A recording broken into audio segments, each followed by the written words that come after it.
ചന്ദ്രൻ മകരത്തിൽ നിൽക്കുമ്പോൾ ജനിച്ചവൻ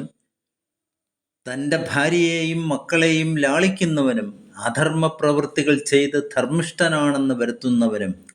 അരയിൽ നിന്നും താഴ്ഭാഗം വണ്ണം കുറഞ്ഞവനും നല്ല കണ്ണുകളുള്ളവനും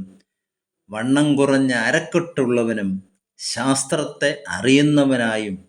സൗഭാഗ്യത്തോടു കൂടിയവനായും പ്രവർത്തനങ്ങളിൽ പതുക്കെ ആയവനും തണുപ്പ് സഹിക്കാൻ കഴിയാത്തവനായും കാവ്യങ്ങളും മറ്റും എഴുതുന്നവനായും പിശുക്കനായും നീചകളായ സ്ത്രീകളിൽ താല്പര്യമുള്ളവനായും ലജ്ജയോ ദയയോ ഇല്ലാത്തവനായി ഭവിക്കും. കുംഭത്തിൽ ചന്ദ്രൻ നിൽക്കുമ്പോഴോ കുംഭ ലഗ്നമാകുമ്പോഴോ ജനിച്ചവർ നീണ്ട കഴുത്ത്, തടിച്ചതോ വ്യക്തമായതോ ആയ ഞരമ്പുകളും പരുഷമായി നീണ്ടതും ധാരാളമുള്ളതുമായ രോമങ്ങളും നല്ല പൊക്കമുള്ള ശരീരവും ദീർഘമായ കൈകാലുകളും പരന്ന പാദങ്ങളും തുടയും പുറവും ജഘനം, മുഖം, അരക്കെട്ട് ഇവ ഉള്ളവനായും കേൾവിക്കുറവുള്ളവനായും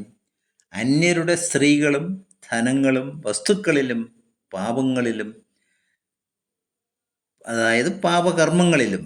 താല്പര്യമുള്ളവനായും ജീവിതത്തിൽ ഉയർച്ചയും താഴ്ചയും അനുഭവപ്പെടുന്നവനായും പൂക്കളിലും വാസനദ്രവ്യങ്ങൾ, ചന്ദനം, കുങ്കുമം തുടങ്ങിയവ താല്പര്യമുള്ളവനായും